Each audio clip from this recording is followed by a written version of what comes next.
Excellencies नमस्कार। आज 23वीं SCO summit में आप सबका हार्दिक स्वागत है। पिछले 2 दशक में एससीओ पूरे एशियाई क्षेत्र में शांति, समृद्धि और विकास के लिए एक महत्वपूर्ण प्लेटफॉर्म के रूप में उभरा है।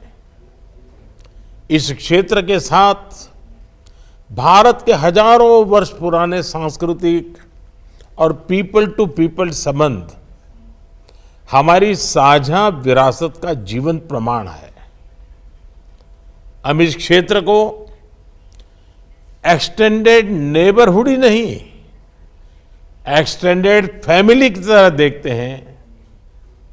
एक्सेलेंसीज, एससीओ के अध्यक्ष के रूप में भारत ने हमारे बहुआयामी सहयोग को नई ऊंचाइयों तक ले जाने के लिए निरंतर प्रयास किए हैं। इन सभी प्रयासों को हमने 2 मूलभूत सिद्धांतों पर आधारित किया है। पहला, वसुधैव कुटुंबकम, यानी पूरा विश्व एक परिवार है। यह सिद्धांत प्राचीन समय से हमारे सामाजिक आचरण का अभिन्न अंग रहा है और आधुनिक समय में भी हमारे लिए एक नई प्रेरणा और ऊर्जा का स्रोत है। और दूसरा, सिक्योर यानी security, economic development, connectivity, unity, respect for sovereignty and and territorial integrity and environmental protection, यह हमारी अध्यक्षता का थीम और हमारे एससीओ के विजन का प्रतिबिंब है। भारत ने इस दृष्टिकोण के साथ एससीओ में सहयोग के 5 नए स्तंभ बनाए हैं। Startups and innovation, traditional medicine, youth empowerment, digital inclusion तथा shared Buddhist heritage. Excellencies, Bharat ने एससीओ की अपनी अध्यक्षता के अंतर्गत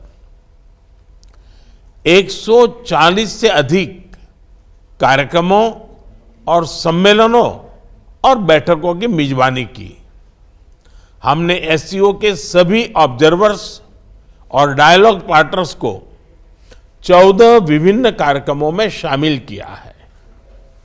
एससीओ की 14 मंत्री स्तर की बैठकों में हमने मिलकर कई महत्वपूर्ण दस्तावेज तैयार किए हैं।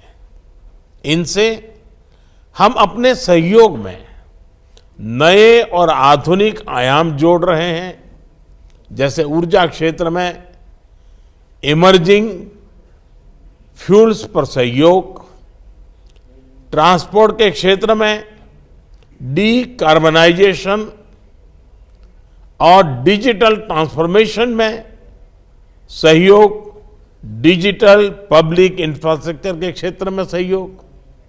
भारत का प्रयास रहा है कि एससीओ में सहयोग केवल सरकारों तक सीमित न रहे, लोगों के बीच संपर्क और गहरा करने के लिए भारत की अध्यक्षता में नई पहलें ली गई हैं। पहली बार SCO millet food festival, film festival, SCO Surajkund craft मेला, think tank conference, international conference on shared Buddhist heritage का आयोजन किया गया। एससीओ की पहली पर्यटन एवं सांस्कृतिक राजधानी इटर्नल सिटी वाराणसी अलग अलग कार्यक्रमों के लिए आकर्षण का केंद्र बनी।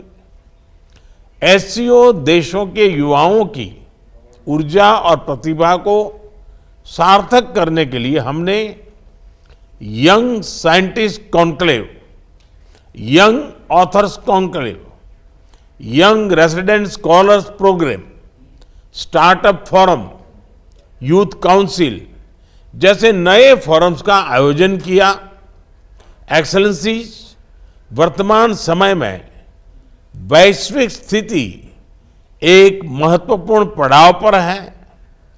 विवादों, तनावों और महामारी से घिरे विश्व में फूड, फ्यूल और फर्टिलाइजर क्राइसिस सभी देशों के लिए एक बड़ी चुनौती है। हमें मिलकर यह विचार करना चाहिए कि क्या हम एक संगठन के रूप में हमारे लोगों की अपेक्षाओं और आकांक्षाओं को पूरा करने में समर्थ है। क्या हम आधुनिक चुनौतियों का सामना करने में सक्षम हैं? क्या एससीओ एक ऐसा संगठन बन रहा है जो भविष्य के लिए पूरी तरह से तैयार हो? इस विषय में भारत एससीओ में सुधार और आधुनिकीकरण के प्रस्ताव का समर्थन करता है। एससीओ के अंतर्गत भाषा संबंधी बाधाओं को हटाने के लिए हमें भारत के AI based language platform Bhashini को सभी के साथ साझा करने में खुशी होगी। यह digital technology for inclusive growth का एक उदाहरण बन सकता है। यूएन सहित अन्य वैश्विक संस्थानों में भी सुधार के लिए एससीओ एक महत्वपूर्ण आवाज बन सकता है। मुझे खुशी है कि आज ईरान एससीओ परिवार में एक नए सदस्य के रूप में जुड़ने जा रहा है। इसके लिए मैं राष्ट्रपति राइसी और ईरान के लोगों को बहुत बहुत शुभकामनाएं देता हूं। साथ ही हम बेलारूस की एससीओ सदस्यता के लिए मेमोरेंडम ऑफ ऑब्लिगेशन पर हस्ताक्षर करने का स्वागत करते हैं। आज एससीओ से जुड़ने में अन्य देशों की रुचि इस ऑर्गेनाइजेशन के महत्व का प्रमाण है। इस प्रक्रिया में यह आवश्यक है कि एससीओ का मूल फोकस मध्य एशियाई देशों के हितों और आकांक्षाओं पर केंद्रित रहे। एक्सेलेंसी, आतंकवाद क्षेत्रीय एवं वैश्विक शांति के लिए प्रमुख खतरा बना हुआ है। हम चुनौती से निपटने के लिए निर्णायक कार्रवाई आवश्यक है। आतंकवाद चाहे किसी भी रूप में हो, किसी भी अभिव्यक्ति में हो, हमें इसके विरुद्ध मिलकर लड़ाई करनी होगी। कुछ देश क्रॉस बॉर्डर टेररिज्म को अपनी नीतियों के इंस्ट्रूमेंट के रूप में इस्तेमाल करते हैं, आतंकवादियों को पनाह देते हैं। एससीओ को ऐसे देशों की आलोचना में कोई संकोच नहीं करना चाहिए। ऐसे गंभीर विषय पर दोहरे मापदंड के लिए कोई स्थान नहीं होना चाहिए। टेरर फाइनेंसिंग से निपटने के लिए हमें भी आपसी सहयोग बढ़ाना चाहिए। इसमें एससीओ के रेड्स मैकेनिज्म की महत्वपूर्ण भूमिका रही है। हमारे देशों के युवाओं के बीच रेडिकलाइजेशन के फैलावे को रोकने के लिए भी हमें और सक्रिय रूप से कदम उठाने चाहिए। रेडिकलाइजेशन के विषय में आज जारी की जा रही ज्वाइंट स्टेटमेंट हमारी साझा प्रतिबद्धता का प्रतीक है। एक्सेलेंसी, अफगानिस्तान की स्थिति का हम सभी की सुरक्षा पर सीधा प्रभाव पड़ा है। अफगानिस्तान को लेकर भारत की चिंताएं और अपेक्षाएं एससीओ के अधिकांश देशों के समान है। हमें अफगानिस्तान के लोगों के कल्याण के लिए मिलकर प्रयास करने होंगे। अफगान नागरिकों को मानवीय सहायता एक समावेशी सरकार का गठन, आतंकवाद और ड्रग तस्करी के विरुद्ध लड़ाई तथा महिलाओं, बच्चों और अल्पसंख्यकों के अधिकारों को सुनिश्चित करना हमारी साझा प्राथमिकताएं हैं। भारत और अफगानिस्तान के लोगों के बीच सदियों पुराने मैत्रीपूर्ण संबंध रहे हैं। पिछले 2 दशकों में हमने अफगानिस्तान के आर्थिक और सामाजिक विकास के लिए योगदान दिया है। 2021 के घटनाक्रम के बाद भी हम मानवीय सहायता भेजते रहे हैं। यह आवश्यक है कि अफगानिस्तान की भूमि पड़ोसी देशों में अस्थिरता फैलाने या एक्सट्रीमिस्ट विचारधाराओं को प्रोत्साहित करने के लिए उपयोग न की जाए। एक्सेलेंसी, किसी भी क्षेत्र की प्रगति के लिए मजबूत कनेक्टिविटी का होना बहुत ही आवश्यक है। बेहतर कनेक्टिविटी आपसी व्यापार ही नहीं, आपसी विश्वास भी बढ़ाती है।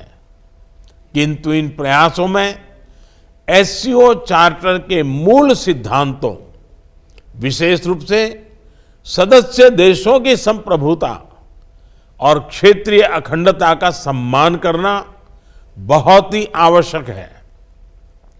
ईरान की एससीओ सदस्यता के बाद हम चाबहार पोर्ट के बेहतर उपयोग के लिए काम कर सकते हैं। मध्य एशिया के लैंडलॉक्ड देशों के लिए international north south transport corridor Indian ocean तक पहुंचने का एक सुरक्षित और सुगम रास्ता बन सकता है। हमें इसका पूरा पोटेंशियल रियलाइज करना चाहिए। एक्सेलेंसी, एससीओ विश्व के 40% लोगों और वैश्विक अर्थव्यवस्था के लगभग 1/3 का प्रतिनिधित्व करता है और इस कारण यह हमारी साझा जिम्मेदारी है कि हम एक दूसरे की जरूरतों और संवेदनशीलताओं को समझें, बेहतर सहयोग तथा समन्वय के माध्यम से सभी चुनौतियों का समाधान करें और हमारे लोगों के कल्याण के लिए निरंतर प्रयास करें।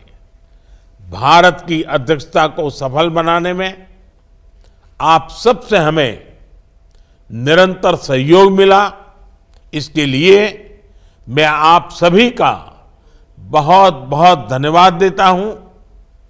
मैं एससीओ के अगले अध्यक्ष कजाकिस्तान के राष्ट्रपति और मेरे मित्र प्रेसिडेंट तोकायेव को पूरे भारत की ओर से बहुत बहुत शुभकामनाएं देता हूं। एससीओ की सफलता के लिए भारत सभी के साथ मिलकर सक्रिय रूप से अपना योगदान देने के लिए प्रतिबद्ध है। बहुत बहुत धन्यवाद।